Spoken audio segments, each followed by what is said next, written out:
샬롬. 네, 이렇게 귀한 성도님들을 만나게 되어서 너무너무 기쁩니다. 저희들이 코로나 때문에 진짜 너무 어려운 시간들을 보냈지 않습니까? 교인들을 만나는 것도 너무 귀한데 또 이렇게 특별하게 이렇게 부족한 저를 귀한 목사님께서 불러주셔서 특별한 만남을 주심에 너무나 감사합니다. 이렇게 하나님을 사랑하는 사람들과 또 다음 세대를 사랑하는 사람들이 모였다는 것은 정말 너무너무 이 세상에서 그 어떠한 것보다도 귀한 일이다 생각이 되어집니다. 아멘이십니까? 네, 오늘 제가 이 특별한 만큼 우리가 다음 세대를 생각하는 우리 어르신들 또 우리 젊은이들 그런 우리 마음들이 다음 세대를 향한 마음들이 있기에 제가 조금은 여러분들에게 조금 어린 양의 같은 그런 마음을 갖고자 동화책으로 말씀을 시작하고자 합니다. 책은 여러분들이 보셨을 수도 있고요. 제가 전에 있었던 교회에서 교사 헌신 예배를 드리면서 정말 감동을 받게 되었어요. 그래서 나도 정말 저렇게 살아야겠구나라고 정말 동화책에 불과했지만 그 주는 메시지가 너무 깊어서 이 시간 함께 나눠야겠다라는 마음으로 동화책을 한번 가지고 왔습니다. 우리 어린 아이와 같은 그런 마음으로 한번 이야기를 들어보겠습니다. 책 제목은 이렇게 금이 간 항아리라는 책입니다. 그럼 한번 들어보겠습니다. 옛날 한 소년이 있었습니다. 그림에 보시다시피 소년이 있었습니다. 소년에게는 두 개의 항아리가 있었죠. 한 항아리는 새 항아리, 다른 항아리는 낡은 금이 간 항아리였습니다. 매일 소년은 항아리를 지고 냇가로 물을 기르러 갔지요. 하지만 집에 왔을 때쯤 되면 금이 간 항아리의 물은 반밖에 없었어요. 소년은 하루도 쉬지 않고 물을 기르러 나섰죠. 2년이 지난 어느 날이었습니다. 금이 간 항아리는 가득 길러오지 못해 매우 부끄러웠어요. 그때 넌 반밖에 못 길러오는구나. 이렇게 새 항아리가 자신감이 넘쳐서 항아리에게 말을 건네는 것이었습니다. 야, 너 때문에 소년이 힘든 거야. 금이 간 항아리는 소년에게 미안해졌습니다. 어느 날 금이 간 항아리는 소년에게 말을 걸었습니다. 너무나 부끄러웠으니까요. 정말 미안해. 내 몸에 있는 금물 좀 봐. 내 자신이 부끄러워. 물이 줄줄 새잖아. 그래서 가득 길러오지 못했어. 내 역할을 제대로 못한 것 같아. 너만 힘들게 했어. 정말 미안해. 소년은 금이 간 이 항아리가 참 불쌍했어요. 항아리야, 혹시 집에 오는 길에 핀 꽃들을 본 적이 있니? 내가 다니던 길가에 꽃이 피었다는 걸, 난 너에게 금이 있다는 것을 알았어. 그래. 그래서 내가 다니는 길가에 꽃씨를 심었단다. 물을 길러 집으로 오는 길에 내가 꽃씨에게 물을 주었지. 너 덕분에 나는 꽃들로 집을 예쁘게 장식할 수 있었어. 내가 없었다면 집이 이렇게 아름답지 못했을 거야. 자신이 자랑스럽지 않니? 금이 간 항아리는 활짝 웃었어요. 자신이 정말 자랑스러웠거든요. 그리고 날마다 꽃들에게 물을 주었고 주인에게 기쁨이 되는 환한 웃음을 주는 그런 일들을 이 금이 간 항아리가 하게 되었다는 것입니다. 참 아름답지 않는가요? 저만 아름다운가요? 아름답죠. 이렇게 쓸모없고 가치 없고 금이 같고 날 같고 아무 쓸데없는 것 같은 그 금이 간 항아리는 그 주인 소년의 손에 들렸을 때 소년이 그의 그 금간 것을 약함을 알고 그를 통해서 할 수 있는 것들을 할 수 있도록 이 소년도 기쁨이 되어지고 항아리도 기쁨이 되어지는 그런 일들을 하게 되는 모습을 보았을 때 우리의 삶이 그리하지 않은가라는 것들을 한번 생각해 보았습니다. 혹시 여러분들이 이 새 항아리였다면 어떻게 말했을까요? 어떻게 생각했을까요? 내가 자신만만한, 나는 그래도 하나님 보시기에 또 누가 봐도 나는 좀 되지 않나? 라고 하는 정도의 자신감이 있는 새 항아리였다면, 여러분들이 그랬다면 또 금이 간 항아리에게 여러분들은 어떤 말을 건넸을까요? 여러분들은 어떤 항아리의 모습일까요? 우리의 모습들은 어떤지 우리는 알 수 없지만 우리 심령 속에 금이 간 항아리, 나는 금이 간 항아리 같은 존재일지도 모르겠다, 아니면 나는 새 항아리로 살았을지도 모르겠구나 라는 것들을 우리에게 참 생각하게 하는 것입니다. 깨지고 낡고 초라해 보이는 그 쓸데없는 것 같은 그 금이 간 항아리는 가치 없다고 생각했지만 소년에게 들려졌을 때 아주 귀중한 소중한 존재가 되었습니다. 이렇게 새 항아리가 자기의 시각으로 나는 언제나 주인의 기쁨이 되었어. 왜냐하면 나는 항상 물을 충분히 떠왔고, 그리고 나는 항상 새 거니까, 이렇게 자신은 잘난 아주 멋진 항아리, 이렇게 멋있는 당당한 그의 눈빛처럼 이 고린도 교회, 오늘 읽었던 고린도 교회 안에 이런 일들이 있었습니다. 사도 바울은 여러분들이 알다시피 겉모습이 정말 초라합니다. 살아가는 모습도, 보여지는 겉모습도 굉장히 초라했습니다. 그런데 이 고린도 교회에 무슨 일이 있었냐 하면 거짓 교사들이 들어오게 되었습니다. 그래서 이 믿고 있는 사람들을 흔들기 시작했습니다. 정말 과연 저 사도 바울이 전하는 복음이 정말 맞을까? 정말 전하는 진리가 참된 진리가 맞을까라는 그런 의심들이 들어오게 되었습니다. 미혹하는 거짓 교사들의 말에 현혹되어서 고린도 교회 안에 의심이라는 것들이 들어오게 되면서 그들은 사도 바울을 바라보는 눈빛이 거짓된 복음 전도자, 저 입에서 나오는 말이 정말 진리가 맞을까라는 그런 생각으로, 또 자기들의 색안경으로 바라본 저 초라한 저 사람이 과연 하나님이 붙들고 있는 그사가 저렇게 말하고 저렇게 행동한 과연 맞는가라는 그런 의심에 찬 눈빛과 그의 모습 보여지는 것만으로 판단하였던 것입니다. 그를 그렇게 바울을 평가했던 것이죠. 그런 그들에게 바울은 너무나 안타까웠습니다. 고린도후서 5장 17절 18절 말씀, 우리 앞절인데 한번 좀 읽어볼까요? 5장 17절 18절 두 절 말씀을 함께 한 목소리로 읽어보겠습니다. 그런즉 누구든지 그리스도 안에 있으면 새로운 피조물이라. 이전 것은 지나갔으니 보라 새 것이 되었도다.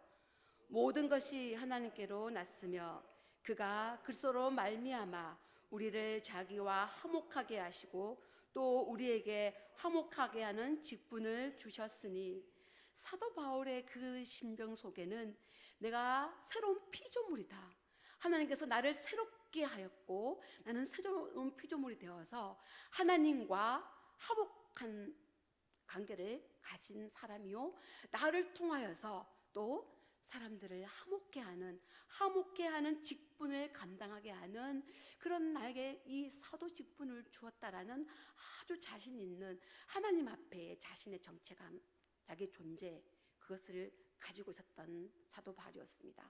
여러분, 사랑하는 성도 여러분, 여러분들은 어떤 정체성을 가지고 있습니까? 나는 날마다 새로운 피조물이라. 아멘. 그리고 하나님과 화목했고 예수 그리스도로 말미암아서 화목하게 되었고, 또 나를 통하여서 세상과 자연과 환경 속에 화목해 하는 직분을 맡은 자, 그게 바로 나라는 것을 여러분 고백하십니까? 바울은 그 고백이 있었기에 자기가 보여지는 그 모습에 그 사람들이 그렇게 말하는 것에 대해서 너무나 안타까웠습니다. 가슴이 찢어지는 듯한 안타까움과 아픔을 가지고 이어서 나는 이런 직분을 가진 자인데 이렇게 6장 들어가면서 이렇게 말합니다. 너희들이 하나님의 은혜를 헛되이 받지 말라. 이렇게 잘못 이해하고 있는 그들을 향하여서 이런 직분을 가지고 있는 나, 그리고 이런 직분을 이제까지 나를 통하여서 하나님이 일을 역사하셨고 지금도 역사하고 계시고 앞으로 역사하실 그 하나님의 놀라운 그 이 은혜의 일들을 너희들이 거기에 흔들려서 미혹되어서 그런 은혜를 깨트리지 마라, 현혹되지 마라, 흔들리지 마라, 은혜를 헛되이 받지 말라. 이렇게 아주 강한 메시지로 1절을 시작하고 있는 것입니다. 그러면서 이어서 지금 당장 은혜 받을 때다, 구원의 날이다 라고 말하고 있습니다. 지금 우리가 하나님께 예배드리는 이 시간이 구원받을 날이요 은혜의 때인 것입니다.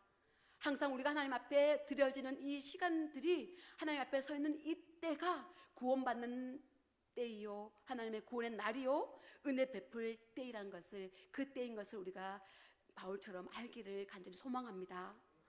바울은 이 놀라운 하나님의 역사하심을 바라보았기 때문에 지금 여러분 그 미혹되는 데서 돌아서서 지금은 은혜 받을 때입니다, 구원의 날입니다 라고 하면서 이 말들을 이어가기 시작했던 것입니다.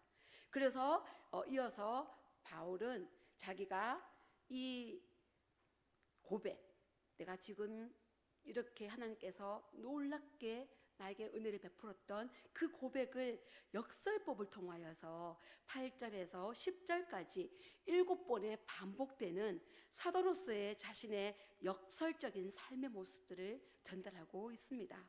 역설법이다, 우리 다 국어 시간에 배웠지 않습니까? 역설법이라는 것은 어긋난 말이죠. 어긋난 말인데, 예를 들면 유치한의 깃발이라는 시에 등장하는 문구로서 소리 없는 아우성, 그리고 이 소리는 질러야 되는 거지 않습니까? 소리는 질러야 나오는 건데 이렇게 소리 없는이라는 것을 억눌려서, 억누름으로 말미암아 소리 지고 싶어하는 그 마음을 더 강력하게, 더 강하게 그 의미를 부연시키는 그런 방법으로 우리가 역설법이라고 하는데, 더 예를 든다면 작은 거인, 작은데 거인, 작은 거인, 찬란한 슬픔, 그리고 괴로운 사나이, 행복한 예수, 이런 것들이 역설법으로 사용되어지는 문구들인데, 이런 역설법을 통하여서 반대되는 어긋난 말들을 통하여서 대조되는 문장을 통하여서 바울 자신의 신앙생활의 원리,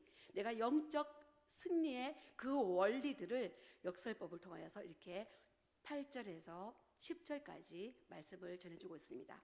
즉 세상의 어떠한 평가에도 당신들이 나를 그렇게 본다 할지라도, 그렇게 보였다 할지라도 나는 그렇지 않음을, 사도직을 하나님 앞에서 당당히 수행했음을 부각시키고 있는 것입니다. 역설법을 통하여서 부각시킴으로 당시 고린도 교인들에게 그 바울의 모습은 비참하고 불쌍해 보였지만 그렇지 않음을, 내가 하나님 안에서 자족함을 배웠노라, 그리스도를 따르는 삶의 방식을 나는 배웠노라, 그렇게 말씀하시면서 그것이 무엇인지, 정말 예수 그리스도를 따르는 그런 삶의 방식이 무엇인지 이 시대를 살아가는 저희들에게 오늘 다시 한번 8절에서 10절 말씀에 해주고 있습니다. 그 역설적인 자신의 고백, 바울이 고백하고 있는 이 역설적 자기의 신앙 영적 원리를 다시 한번 읽어보겠습니다. 8절부터 10절까지입니다. 시작. 영광과 욕됨으로 그러했으며 악한 이름과 아름다운 이름으로 그러했느니라. 우리는 속이는 자 같으나 참되고 무명한 자 같으나 유명한 자요, 죽은 자 같으나 보라 우리가 살아있고, 징계를 받는 자 같으나 죽임을 당하지 아니하고, 근심하는 자 같으나 항상 기뻐하고, 가난한 자 같으나 많은 사람을 부유하게 하고, 아무것도 없는 자 같으나 모든 것을 가진 자로다. 아멘. 그렇습니다. 무명한 자 같으나 유명한 자라. 이 고린도 교회 가운데 바울은 사도직을 인정하지 못했습니다. 이름 또 기억하지 못할 그런 존재로 남을 것 같은 그런 바울 같지만 그렇지 않습니다. 우리의 그 이름은 지금까지도, 우리 바울의 이름은 지금까지도 유명한 자로 우리에게 전달되어지고 있고, 그 무엇보다도 무명한 자 같으나, 여러분들의 이름이, 여러분의 삶이 무명한 자 같으나 여러분들의 이름이 생명책에 기록되어 있는 것을 믿고 있습니까? 여러분들은 유명자입니다. 유명한 자입니다. 무명한 자가 아니라 유명한 자, 이름이 있는 자, 하나님의 생명책에 하나님이 기억하시는 그 이름이라는 것입니다. 여러분의 존재는 그런 존재라는 것입니다. 바울은 그것을 고백하는 것입니다. 여러분들의 보기엔 내가 무명한 자 같으나 나는 유명한 자, 나는 이름이 있는 자, 하나님의 사도된 자, 내 이름이 생명책에 기록된 자라는 것을 고백하는 것입니다. 그리고 사도 바울은 복음을 전하면서 때로는 죽임을 당할 때도 있었습니다.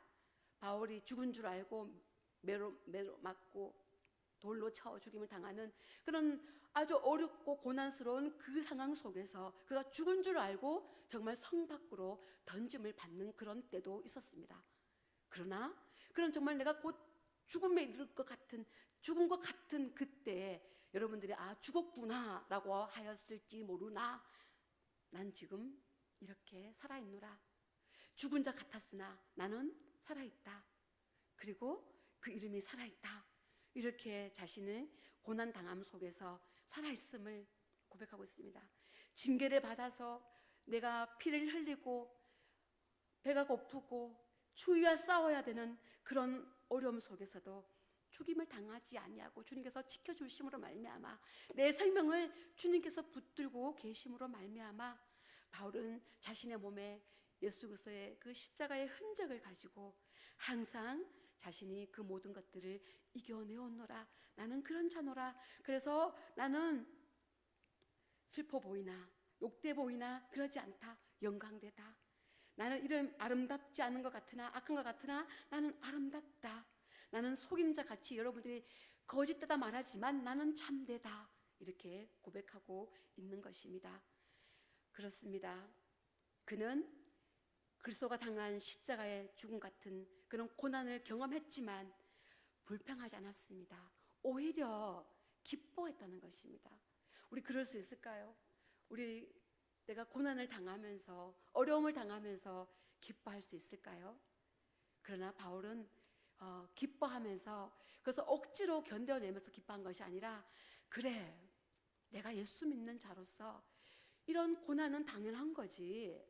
고난을 당연히 여겼습니다.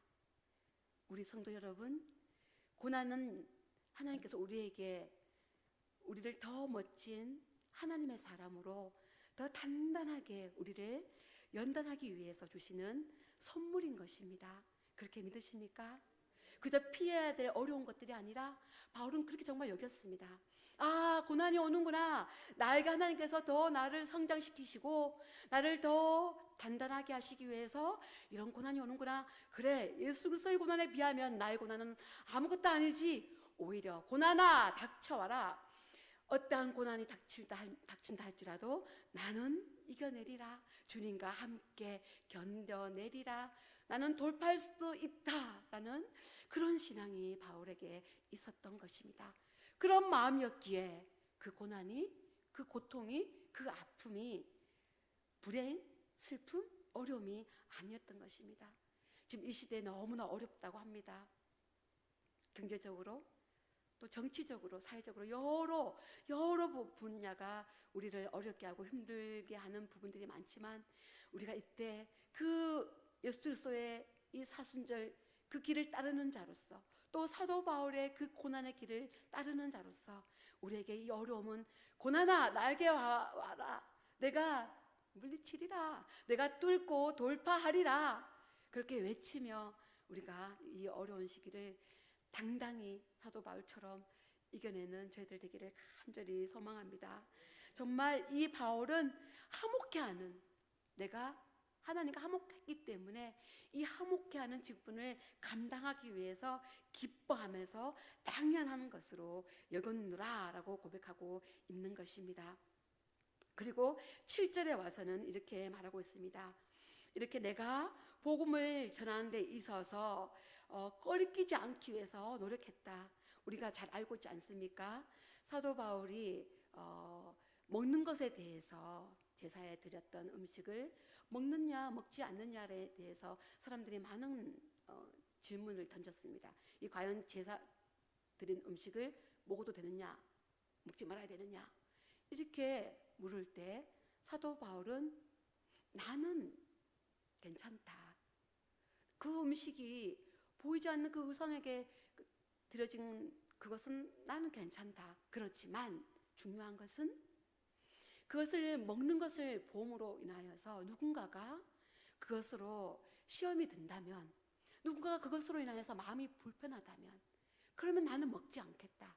먹을 수 있겠지만 누군가가 나의 모습을 보험으로 인하여서 시험에 들고 낙심하고 믿음이 흔들린다면 나는 하지 않겠노라. 그것이 바울의 신앙의 원리였습니다.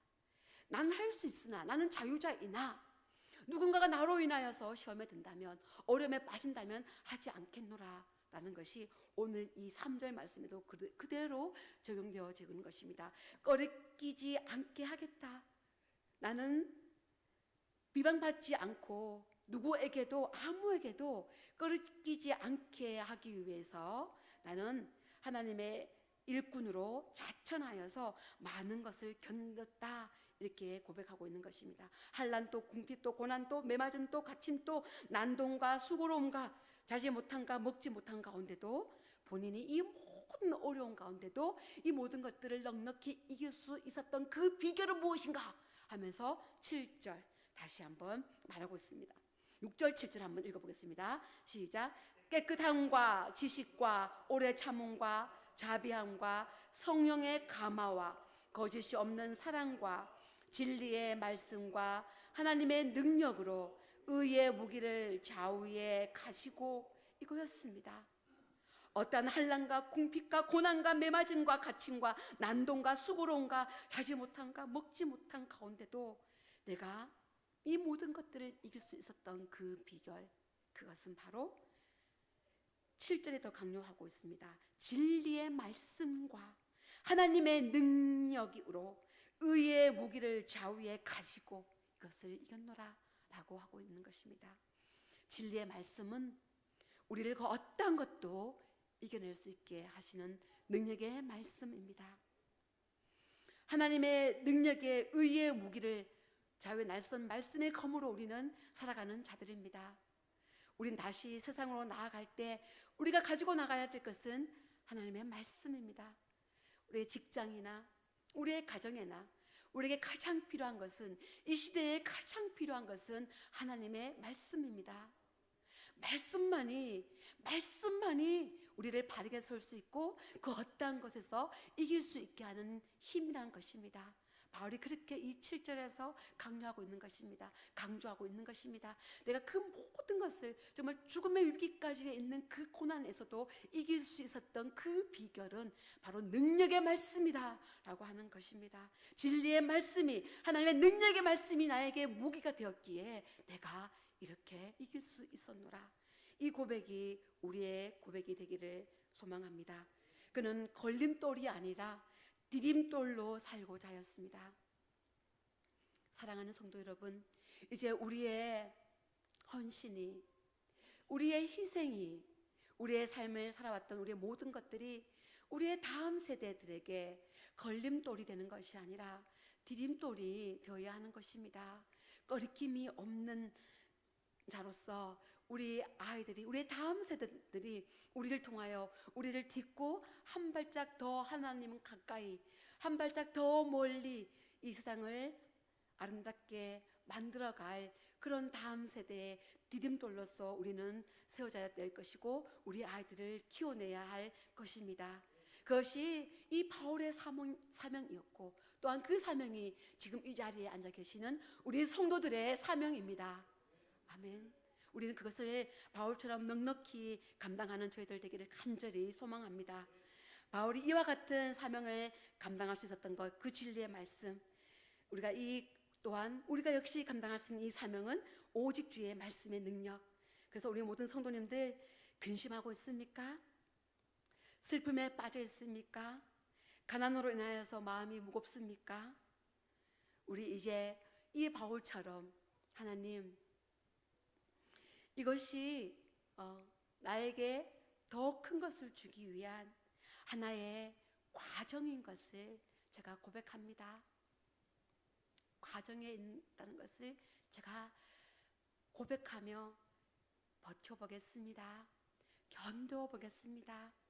자족한다는 것은 내게 능력 주시는 자 안에서 내가 모든 것을 할 수 있다라는 이 사도 바울의 고백은 어떤 무슨 하나님의 강력한 그런 파워가 아니라, 그런 능력 주시면 내가 뭘 하겠다는 것이 아니라, 나에게 주어지는 환경, 나에게 닥쳐오는 그 어려움, 그것을 피하고 도망가는 것이 아니라 맞서겠다, 묵묵히 받아들이겠다는 것입니다. 그것이 자족한다는 것입니다. 그것이 내게 능력 주시는 자 안에서 할 수 있다는 의미입니다. 뛰어넘을 수 있는 그것은 그냥 묵묵히 걸어가는 것입니다.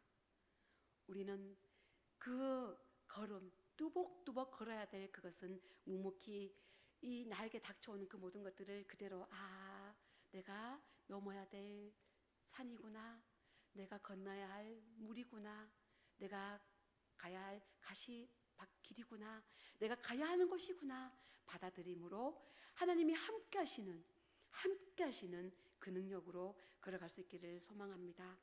그런 자들이 유명한 자, 그런 자들이 부자, 그런 자들이 예수 한 분만으로 있으면 됩니다. 예수 한 분만으로 족합니다. 충분합니다 라고 고백할 수 있는 그 자가, 나는 다 했습니다, 저는 돈이 넘칩니다, 저는 집도 좋고 사업도 잘 되고 다 좋습니다, 그런데 예수님은 글쎄요 라고 한다면, 다른 것은 있고 예수가 없다면 그는 아무것도 없는 자입니다. 그러나 나는 뭐도 없고 이것도 없고 저것도 없고 다 없는 것 같은데, 그렇지만 하나님 내 안에 있지 않습니까?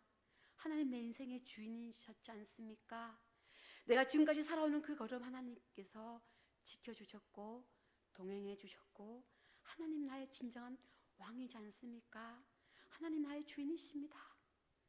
그런 고백이 있는 자라면 그는 모든 것을 가진 자입니다. 여러분들 모든 것을 가진 자 맞습니까? 예수님을 가진 자라면 여러분들은 모든 것을 가진 자라는 것입니다. 이게 10절에서 그렇게 고백하고 있지 않습니까? 아무것도 없는 자 같으나 모든 것을 가진 자로다. 아멘입니다. 사도 바울이 예수로 말미암아 풍요로운 삶을 누렸습니다. 남들이 보기에는 어떻게 저렇게 살아야 되나, 사도라면 좀 멋져야 되지 않는가, 아니 하나님의 능력을 다른 사람을 고치기도 한다면 좀 자신이 조금 더 멋지게 해야 되지 않는가 라고, 사람들은 뭔가 능력이 있으면, 뭔가 좀 있으면 좀 더 멋져야 한다고 생각합니다. 다른 뭔가가 있어야 한다고 생각합니다. 그러나 그것만은 아닙니다. 사도 바울을 봤을 때 그것만은 아니라는 것을 우리는 볼 수 있습니다. 이제 사도 바울의 이 고백을 나의 고백으로 여기면서 우리의 풍족한 예수 그리스도로 말미암아 풍요로운 삶을 살기를 원하면서 말씀을 맺어보고자 합니다. 이 동화책에서 금이 간 항아리가 자신을 쓸모없는 존재로 여기고 그냥 소년에게 찾아가지 않았다면, 맞아, 난 역시 맞아, 너무 낡았어, 난 너무 오래 물을 길렀어, 나는 이제 다 한 것 같아, 이 정도면 됐지, 내가 뭘 더 하겠어 하고 자신이 아무 쓸모없는 존재라 하고 그냥 그 언덕으로 그냥, 그래 이렇게 살 바야 내가 뭐 소년을 힘들게만 하고 저렇게 어렵게 할 바야 내가 그냥 조용히, 주인이 날 버리기 얼마나 힘들겠어, 내가 조용히 살아주면 그냥 사라졌구나 하고 그냥 그렇겠지, 그렇게 여기고 마냥 자기가 언덕으로 굴러 떨어져 파멸로 깨어져 사라졌다면 어떻게 되었을까요? 자존심이 상해서 내가 못 살겠다, 이렇게 낡았는데 더 이상 일도 할 수 없는데 내가 무슨 쓸모가 있겠어, 혹시 여러분들이 내가 나이가 들어서 내가 뭘 할 수 있겠어? 내가 다음 세대를 위해서 뭘 할 수 있겠어? 나는 은퇴도 했고 나는 할 일만큼 많이 했고 내가 무슨 쓸모가 있겠어? 그러신 분들이 계시다면 아닙니다. 아닙니다.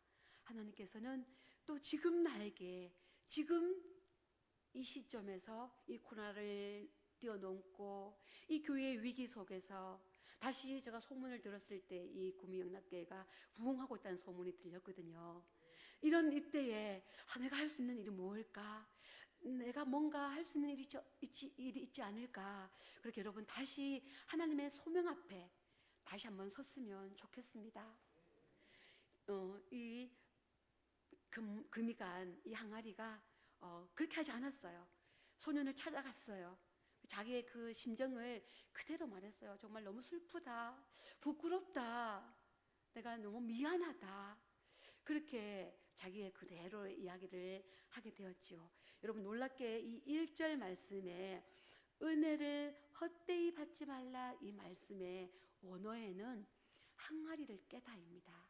제가 이 책을 가지고 온 것도 항아리와 관계가 되어서 말씀과 접목을 시켜보았습니다. 항아리를 깨다라는 겁니다. 원어의 해석이 헛되이 받지 말라, 항아리를 깨어버리지 말라. 그러니까 우리가 항아리처럼 하나님의 은혜를 날마다 공급받지 않습니까? 말씀으로, 기도로 우리 항아리에 늘 성령의 은혜가 자꾸 이렇게 넘치지 않습니까? 그렇게 우리가 이렇게 성령의 은혜를 담고 있는데 뭐 이렇게 하나님 나한테 어렵게 할 수 있겠어? 지금 하나님 살아계시면 안 돼 이럴 수 있어? 정말 하나님이 그럴 수 있어? 이렇게 우리가 어려움이 올 때 어떻게 이럴 수 있어? 라고 한다면 그 항아리가 깨어지는 것처럼 은혜를 헛되이 그렇게 받지 말고 그렇게 받지 말라 이렇게 말하고 있습니다. 우리가 이때에 하나님께서 채워주시는 이 은혜가 있을 때에 우리 항아리에 가득히 부어주시는 그 은혜를 좀 금이 가면 어때? 좀 낡으면 어때? 오히려 그것이 더 은혜가 되는 겁니다. 오히려 나의 부족이 하나님께는 더 은혜가 되는 것이죠. 내가 잘났다 했을 때 하나님이 어떻게 쓰겠습니까?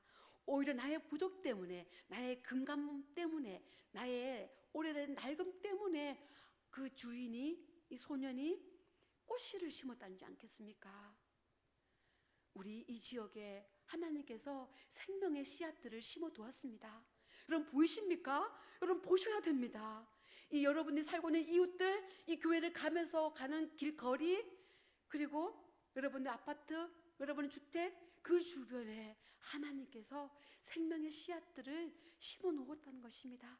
여러분은 이제 줄줄줄줄줄 여러분들의 받은 이 말씀, 매주 하나님께서 목사님을 통해서 주시는 그 말씀을 충분히 여러분의 항아리에 담으셔서, 여러분의 마음의 항아리에 담으셔서 여러분들이 가는 그 길가에 은혜의 비를 뿌리시고, 여러분들이 머물고 있는 직장에, 여러분들이 머무는 가정에, 그곳에 그 은혜가, 그 물이 생명수가 줄줄줄줄 그냥 줄줄줄줄 새어나가서 이게 어떻게 되었지?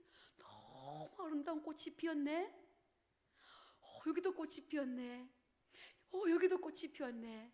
이렇게 다음 세대들이 무럭무럭 여기저기에서 아름다운 생명의 꽃들이 피어나서 이 대구영락교회가 하나님 나라가 꽃이 되어서 다음 세대의 아이들의 꽃, 그리고 하나님 나라의 비전들의 꽃, 또 사랑의 꽃, 이런 아름다운 것들이 여러분들이 듬뿍 받은 그 말씀을 그저 다른 사람들에게 흘려보냄으로 말미암아 생명을 낳듯이 그런 일들을 이 항아리가 했던 것처럼, 그래서 주인의 그 식탁 위에서 기쁨이 되어줬던 것처럼 여러분들의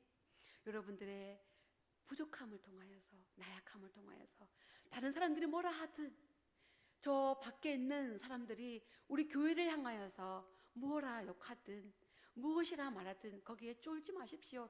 주눅 들지 마십시오. 우리가 이단으로 말미암아서 욕을 많이 먹습니다. 뉴스를 보면서 기독교가 욕을 많이 먹습니다. 그러면 왠지 좀 주눅이 듭니다. 성경책 들고 있는 것이 조금 좀 그래서 갑자기 이렇게 숨기기도 하고, 또 이렇게 십자가가 있으면 좀 살짝 우리가 좀 이렇게 가리기도 하고 그러려고 하는 우리들의 모습이 우리는 조금씩 있습니다. 그러나 우리가 그래야 될 때가 아닙니다. 오히려 예수 그리스도 복음을 위해 더 벌떡 일어나서 더 바르게 살면서 거리낌이 없도록 몸부림치면서 나의 그릇을 깨끗이 하고 내 마음을 깨끗이 하고 정결케 하고, 그리고 이 바울의 고백처럼 지식과 오래 참음과 자비와 성령의 감화로 거짓 없는 사랑으로 우리의 교회와 이웃과 이 구미 지역을 아름답게 만들어가는 우리 모두 되고, 이 구미 영락교회 모든 성도가 되시기를 간절히 축복합니다.